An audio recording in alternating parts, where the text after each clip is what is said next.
Hello everyone, my name is Bahadur Mori and I am an English and SS teacher in Sahajanand English Medium School at Natesh, Pune.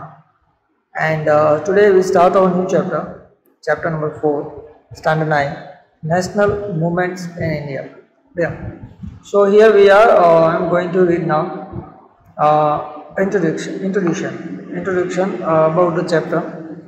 During their stay in India, Britishers become familiar with the political condition of India. जैसे कि हम जानते हैं कि britisher जब India में थी तब वो हमारे कल्चर के साथ, हमारी कंडीशन के साथ थोड़ा बहुत फेमिलियर हुई। हम भी उनके कल्चर के साथ, उनके जो ट्रेडिशनल थे, उनकी कंडीशन थे, उसके साथ फेमिलियर हुए। The British East India Company took advantage of the political dispute or internal weakness of India, and from the 1757 AD, after the creeping into Bengal to the uprising of 1857 AD, क्या हुआ कि British east India company ने जो हमारे politician थे, जो हमारे नेता थे, जो हमारे राजा थे, जो भी थे, जो स्टेट के जो बोलते हैं हम, उन लोगों का एक वीकनेस थी। वीकनेस ये थी कि वो internal they have no unity. तो वो लोग इंटरनल जो डिस्प्यूट था, इंटरनल जो वीकनेस थी, इंटरनल जो हेटनेस थी, वो उसने एडवांटेज उठाया ब्रिटिशरों ने। जो ड्यूरेशन था 1757 को लेकर जब उन्होंने बंगाल प्रांत को अपने हाथ में उसके ऊपर बंगाल प्रांत को कैप्चर किया और 1857 तक, इस 100 सालों के अंदर अंग्रेजों ने काफ़ी सारा इंडिया के जो टेरिटरी थे उसको कवर कर लिया, उसको ऑक्यूपाइज कर लिया और उसको क्या बोलते हैं, उसको पूरी तरह से ग्रिप कर लिया।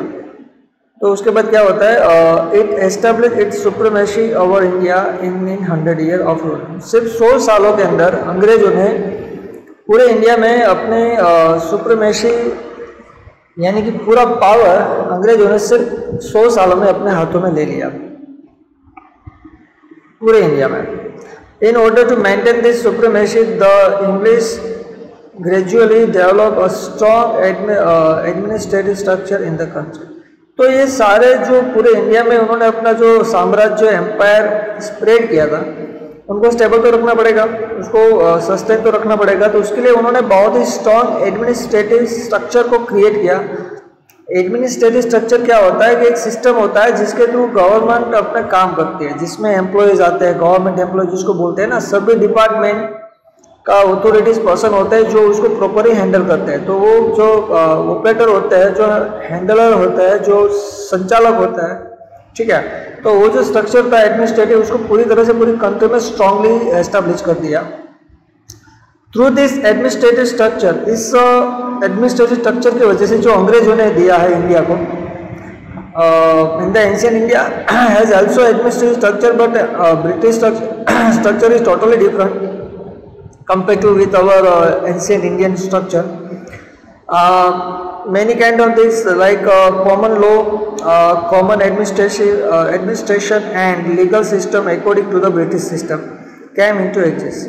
तो उन्होंने क्या किया, अपने एडमिनिस्ट्रेटिव सिस्टम को बहुत स्ट्रॉन्ग बनाने के लिए कुछ रूल्स एंड रेगुलेशन बनाए, कॉमन एडमिनिस्ट्रेटिव सिस्टम बनाए, कुछ लीगल सिस्टम बनाए, जिससे ब्रिटिश रूल प्रॉपरली रन कर सके। तो ऐसी चीज़ थी ब्रिटिश एडमिनिस्ट्रेशन, वो एग्जिस्ट में आई, वो हयात में आई, वो प्रेजेंट में आई। या the English residing in India establish such a law and administration that England would get more benefit.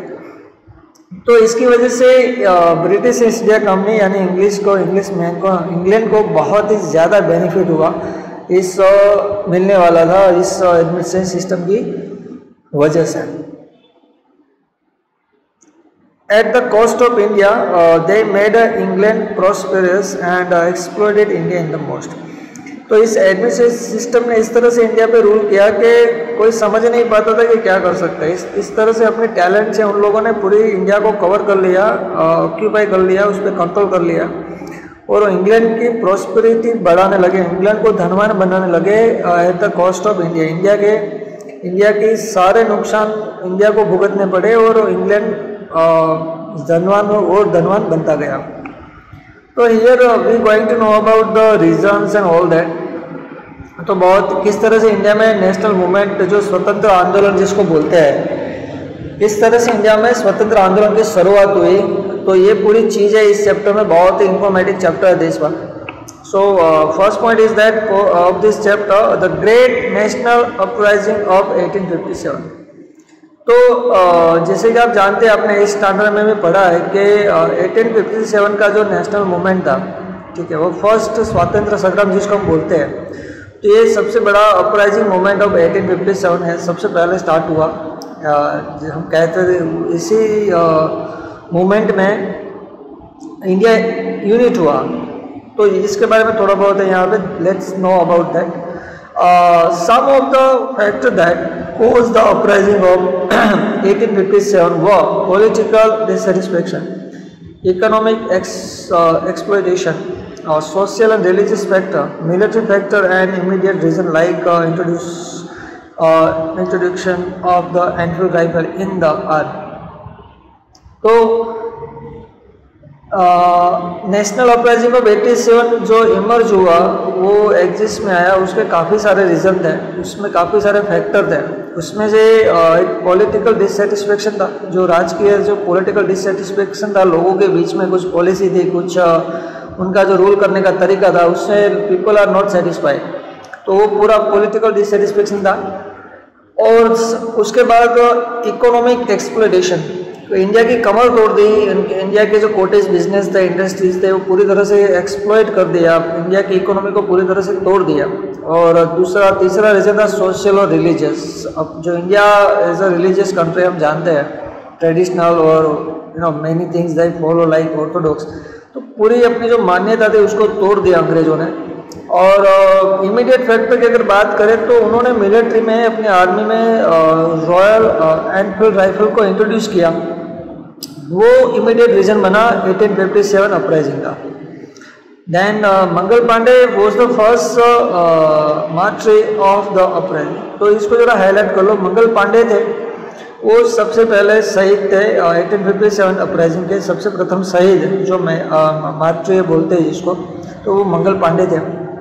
Several revolutionary like नाना साहब, काफ़ी और भी रिवोल्यूशनरी थे, क्रांतिकारी थे, जैसे कि नाना साहब, तात्या टोपे जी, राजा कुंवर सिंह जी, रानी लक्ष्मीबाई जी, बहादुर शाह जफर एक्सेट्रा, जिन्होंने अपनी जान दे दी अपने देश के लिए।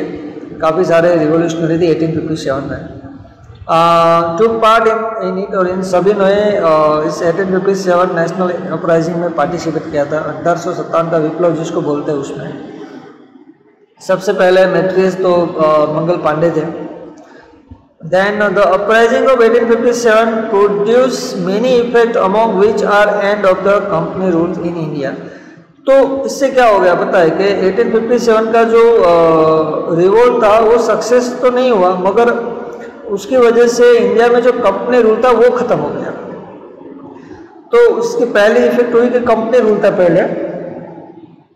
पहले सिर्फ कंपनी रूल करती थी, मगर अब ये जो डायरेक्ट जो India after 1857 revolution revolt British east India company को जो कंपनी रूल था उसको बैन कर दिया, और जो इंडिया का जो रूल था वो डायरेक्टली 1857 के अंदर ब्रिटिश क्राउन के अंतर्गत आ गया, यानी कि जो रूल्स बाय क्वीन विक्टोरिया, यानी कि डायरेक्टली जो क्वीन विक्टोरिया थी इंग्लैंड की, उसके अंडर में इंडिया को ले लिया।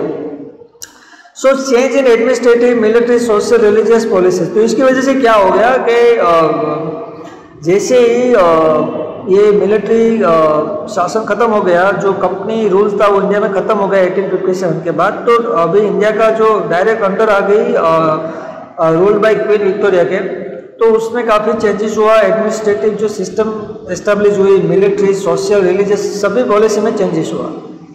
The reason responsible for the failure of 1857 uprising are the beginning of the uprising before the planned time। सबसे अगर ये 1857 का जो अपराइजिंग था उसके अगर कोई फेलर की बात करेंगे, इसका फेल होने का रीज़न क्या है, तो एक ही रीज़न था। सबसे पहला बोल सकते हैं कि जो जब ये अपराइजिंग स्टार्ट होने वाला था, जिस डेट पे फिक्स था उस डेट पे स्टार्ट नहीं हुआ। जो प्लान था वो प्लान के हिसाब से ये स्टार्ट नहीं हुआ था, थोड़ा जल्दी हो गया था मंगल पांडे की वजह से। तो ये पूरा फेल हो गया क्योंकि अंग्रेज अवेयर हो गए कि ये कुछ करने वाले हैं। Then lack of central leadership, एक तो दूसरा रीज़न ये था कि सेंट्रल लीडरशिप की कमी थी। कोई सेंटर में कोई लीडर नहीं था कि जो पूरे देश में एक सब लोग एक ही लीडर हो, ऐसा कुछ था नहीं, क्योंकि सब अपने अपने हिसाब से लड़ रहे थे, अपने आप को लीडर मान रहे थे रिवोल्ट का। Then insufficient and unsophisticated weapons, और कुछ अनसफिशिएंट और अनसोफिस्टिकेटेड वेपन थे, जो वेपन्स होने चाहिए वो पूरते नहीं थे। और importance of self central interest than nationalism among the revolutionary, और सबसे इम्पोर्टेंस अगर बोले तो रिवोल्ट का जो मेन सेंटर पॉइंट था देश नहीं था, वो अपनी अपनी पर्सनल मैटर्स थी, पर्सनल रिवेंज था, अपनी टेरिटरी को वापस लेना, ऐसा कुछ था। तो सेंटर में कुछ नहीं था, नेशनलिज्म नहीं था, बस लोग लड़ रहे थे अंग्रेजों के सामने अपने खुद के स्वार्थ के लिए। जो बड़े बड़े नेता थे वो अपनी अपनी टेरिटरी को पाना चाहते, तो सब एकजुट नहीं थे इन शॉर्ट। तो ये भी है। और lack of suitable and organise leadership, और सबसे क्योंकि एक खामी थी बहुत बड़ी कि कोई प्रॉपर ऑर्गेनाइज नहीं था, कोई लीडर नहीं था जो सबको एक साथ रखे, एक साथ कोऑर्डिनेट करे, तो ये भी बहुत बड़ा रीज़न है। आपको पता है कि अंग्रेजों के अपोजिट सब था, उसके बाद अच्छे वेपन्स थे, लीडरशिप थी, सेंट्रलाइज था, उसका एम था, कोऑर्डिनेट था, सब कुछ था, मगर ये सारी चीज़ें यहाँ पे मिसिंग थी। So you have already studied this detail in this previous class, right? हमने 8th स्टैंडर्ड में पूरी डिटेल्स इसके बारे में देखी है। तो ये था थोड़ा समराइज इन्फॉर्मेशन था अबाउट द 1857। देन नेक्स्ट क्या होता है, बॉयकॉट एंड इंडिजियस मूवमेंट, ठीक है, यानी कि बॉयकॉट यानी बहिष्कार करना, और जो इंडिजियस मूवमेंट था, गली जिसको बोलते हैं, गांधी जी ने शुरू किया था आंदोलन, वो उसके बारे में। तो here I am going to now give information about that. Boycott and indigenous movement along with the Bang Bang movement in 1905 was one of the important event of the Indian national movement. इसको जरा highlight कर लो कि जो boycott and indigenous movement था ये start हुआ था 1905 में, और इसको किसके साथ स्टार्ट हुआ था? ये बंग बंग मूवमेंट था, उसी के साथ। Was one of the important event थी ये देश की, जिसमें पूरे देश को एकजुट कर दिया। Because of the divide and rule policy as a result of the Britishers Machiavellian policies, boycott and indigenous movement got an importance. देखो इससे क्या हो गया, क्योंकि उसका रीज़न ये था कि अंग्रेजों ने डिवाइड एंड रूल्स की पॉलिसी अपनाई, बांटो और रूल करो, सबको अलग करो, राज करो। उसके रिजल्ट से ब्रिटिशर्स का उसका क्या जो मैकविलियन की पॉलिसी थी, और बॉयकॉट जो इंडियन ब्रिटिश गुड्स था उसको बॉयकॉट किया, और इंडिजियस मूवमेंट को उसको तेज मिला, उसको ऊर्जा मिली इसकी वजह से। Bengal was a big province at the time of British rule. British rule के समय पे बंगाल का बहुत बड़ा प्रोविंस था उस टाइम पे। ये यूपी का कुछ हिस्सा, बिहार, ये पूरा बंगाल में आता था उस टाइम पे। So which included the present day Bengal, Bihar and Orissa. तो अभी अगर बात करें तो ये जो हाल में जो बिहार है, उड़ीसा है, बंगाल है, वो तीनों को मिला के उस टाइम पे ये एक ही बंगाल प्रांत था। सोचो तो कितना बड़ा होगा, बिहार इतना बड़ा है, उड़ीसा है और बंगाल खुद इतना बड़ा है, तो तीनों को मिला के एक ही प्रोविजन था बंगाल प्रांत। तो इतना बड़ा प्रांत था जो अंग्रेजों के पास था, उसी की वजह से अंग्रेजों को काफ़ी स्ट्रेंथ मिली थी जब ये युद्ध हुआ था प्लासी का, आपको पता है। Compare to other state, Bengal was the centre point of the national awakening. अगर हम दूसरे स्टेटों की बात करें तो बंगाल था वो अवेकिंग के लिए, लोगों को जागरूक करने के लिए सेंटराइज था, पूरे देश में वो सेंटर था, देश में क्रांति फैलाने के लिए। The impetus and thought for the national movement came from the Bengal. तो प्लीज को जरा हाईलाइट कर लो, जो देश के लिए कुछ देशभक्ति या नेशनलिज्म की जो मूवमेंट है, नेशनलिज्म था, इसकी अगर कोई शुरुआत हुई, अगर ये सोच कहाँ से आई है तो हम कह सकते हैं ये सोच बंगाल से आई है, ठीक है, बंगाल प्रांत से आई है। इसको जरा हाईलाइट कर लेना। In the 1857 revolt, Hindus and Muslims had collectively fought the English। देखो ये तो गोल्डन मोमेंट है कि जब 1857 का रिवोल्ट हुआ ना, तब हिंदू मुस्लिम दोनों ने साथ मिलके अंग्रेजों के सामने युद्ध किया था, है ना। अगर हिंदू मुस्लिम एक हो जाए तो हमारे देश को तो कोई पीछे छोड़ ही नहीं सकता। मगर ये तो सिर्फ we just hope that will be make true like this. आशा करते हैं कि वो सच हो जाए, is come true. That's why through the English tragedy of divide and rule they encourage communalism and cause division among people। तो जब 1857 में अंग्रेज के सामने हिंदू और मुस्लिम दोनों ने साथ मिलकर लड़े ना, तो अंग्रेजों को पता चल गया कि अगर ये दोनों साथ में रहेंगे तो हम इस पर रूल नहीं कर पाएंगे। तो उन्होंने अपनी टैलेंट से, अपनी बुद्धि से स्टार्ट किया डिवाइड एंड रूल। तो उन्होंने दोनों को अलग करने का सोच लिया कि इन दोनों को अलग करो। तो क्या चीज़ हिंदू और मुस्लिम को अलग करती है, तो हमें पता है रिलीजियस बिलीफ। तो उन्होंने कम्युनलिज्म स्टार्ट कर दिया और कम्युनलिज्म की वजह से इंडिया में डिवीज़न, लोगों के अंदर डिवीज़न होने लगे। तो बहुत स्मार्टली इन्होंने ये काम किया। देन आफ्टर वायसरॉय कर्जन, इसका जो टेन्यूर टाइम था 1899 to 1905, divide the vast Bengal provision into west East and West Bengal. तो वायसरॉय कर्जन ने क्या किया कि जो बंगाल प्रांत है बहुत बड़ा था, उसको इतने बड़े प्रांत को एक साथ हैंडल नहीं किया जाता था। तो उन्होंने कहा कि इनको डिवाइड कर दो, इसको अलग कर दो। एक बना ईस्ट बंगाल और दूसरा बना वेस्ट बंगाल। आपको पता है करंटली ईस्ट बंगाल है वो बांग्लादेश है, और वेस्ट बंगाल है वो हमारे पास अभी हाल में जिसको बोलते हैं West Bengal. In the name of the bringing about the administrative efficiency. किस हिसाब से उनको अलग किया कि ऐसा क्या गया कि भाई हमें एडमिनिस्ट्रेटिव सिस्टम को एफिशिएंसी करना है, अच्छे से हैंडलिंग करना है, इसकी वजह हम इस दोनों प्रांत को अलग करते हैं। इस रीजन देकर इंडिया को बोला कि हम इसको दोनों को अलग करते हैं। Then there was a strong opposition to the division of Bengal. तो पूरे देश में जो बंगाल का डिवीजन था, भंग जिसको बोलते हैं हम, उसका बहुत ही स्ट्रॉन्ग अपोजिशन हुआ। When Bengal was divide on 16 October 1905, इसको जरा हाईलाइट कर लो। When was the Bengal divided? So when the Bengal was divided on 16 October 1905, the whole Bengal observed the day as a national mourning day। पूरी highlight कर लो कि when was the whole nation या whole Bengal observed the day as a national mourning day। national mourning day का मतलब होता है शोक दिन, ठीक है, कि पूरे देश ने या बंगाल में ऑब्जर्व किया गया, उसको ऑब्जर्व किया गया 16 अक्टूबर को, 16 अक्टूबर 1905 को, जब इस दिन पे जब बंगाल प्रांत को डिवीज़न किया उसका।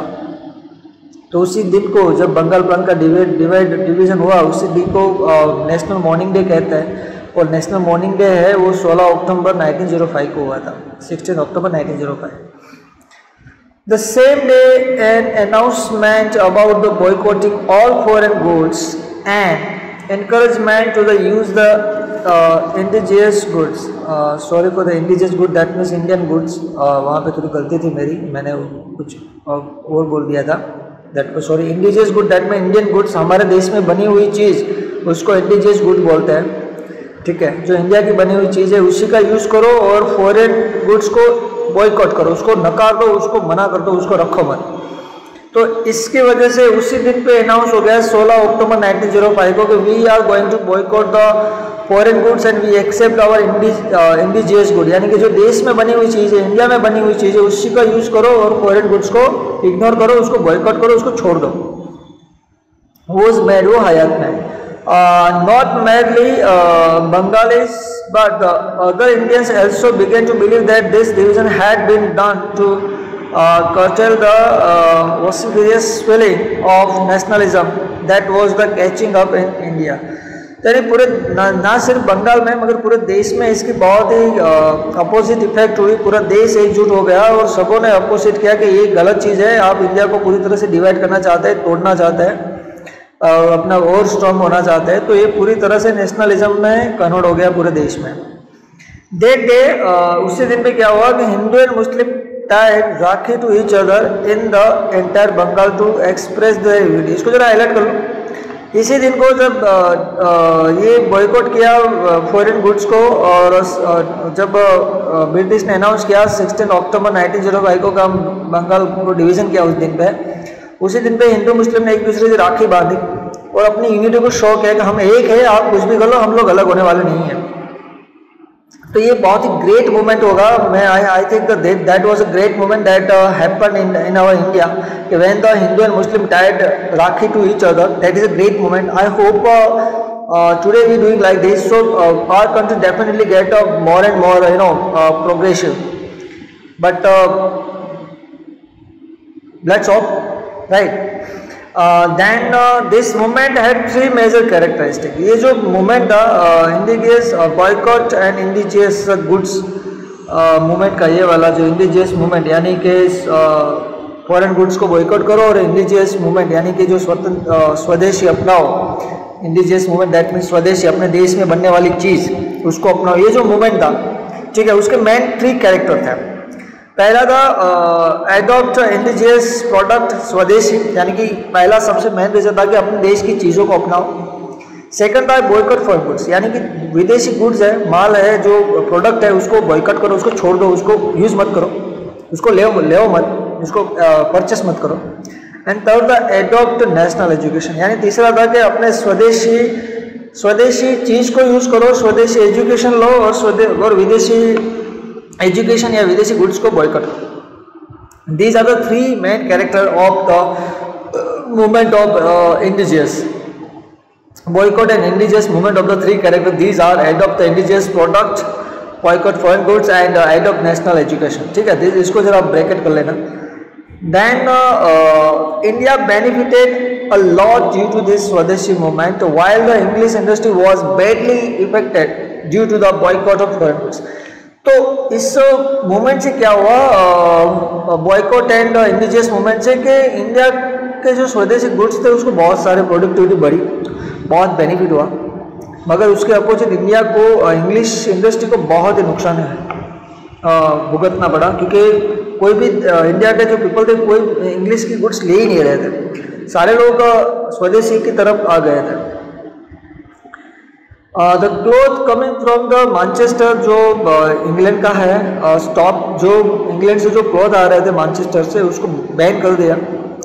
Sugar, shoes, cigarette, tobacco, etc. import from the England also reduced, and the sale of cloth made in India increased. ठीक है, तो जो मैनचेस्टर से जो क्लॉथ आते थे उसको बैन कर दिया। उसके बाद जो इंग्लैंड से जो एक्सपोर्ट वो लोग इंपोर्ट करते थे हम लोग, शुगर को, शूज़ को, सिगरेट, टबाको एक्सेट्रा, जो इंपोर्ट फ्रॉम द इंग्लैंड था वो भी कम हो गया, रिड्यूस हो गया, और उसका सेलिंग तो बिल्कुल कम हो गया उसका। जो और सबसे ज़्यादा सेल बढ़ा इंडिया में, जो क्लॉथ बने थे उसका, ठीक है, वो इंक्रीज़ हो गया। इंडिया के जो क्लॉथ थे जो इंडिया में बन रहे थे वो उसका सेल इंक्रीज़ हो गया, ठीक है। Factories for making indigenous goods वो स्टार्टेड, ऐसी फैक्ट्री स्टार्ट होने लगी जो इंडिजियस गुड बनाए, यानी स्वदेशी चीज़ें बनाए, ऐसी इंडस्ट्री स्टार्ट होने लगी। The effect of the movement was failed in other provisions of India. इसकी ये जो मूवमेंट थी, boycott and movement of indigenous, ये ना सिर्फ ये बंगाल प्रांत में, दूसरे प्रांतों में भी, दूसरे प्रोविजन्स में इफेक्ट उसका होने लगा, जैसे कि पंजाब, उत्तर प्रदेश, मध्य प्रदेश, मुंबई, मद्रास एक्सेट्रा, यानी ऑलमोस्ट ऑल कंट्री में इसका इफेक्ट हुआ, जो काफ़ी पॉजिटिव था उस टाइम पे।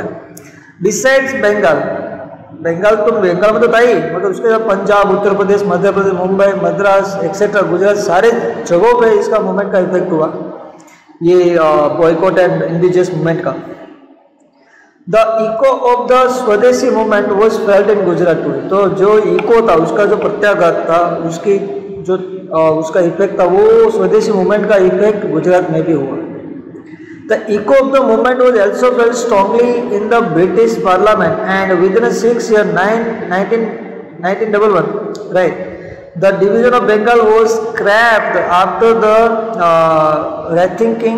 rethinking by the Parliament। यानी कि इसका इतना बड़ा इफेक्ट हुआ, ना सिर्फ गुजरात में, ना सिर्फ देश में, मगर इंग्लैंड के पार्लियामेंट तक ये इफेक्ट हुआ। उसका इको था वो इंग्लैंड के पार्लियामेंट तक पहुंचा, और इंग्लैंड के पार्लियामेंट को 6 साल के अंदर 1911 में ये जो बंगाल प्रांत का डिवीज़न था उसको स्क्रैप करना पड़ा, यानी कि उसको चेंज करना पड़ा, उसको वापस से उसको एक करना पड़ा। ये जो रूल्स उन्होंने बनाए थे, जो डिवीज़न किया था उसको स्क्रैप किया, यानी कि फिर से सही कर दिया। वो जो गलती की उसको सुधार दिया उन्होंने, वापस से उसका डिवीज़न को बैंक वो उसको नहीं मान्यता नहीं दी, जो वो गलत डिसीजन था ऐसा उन्होंने एक्सेप्ट कर लिया।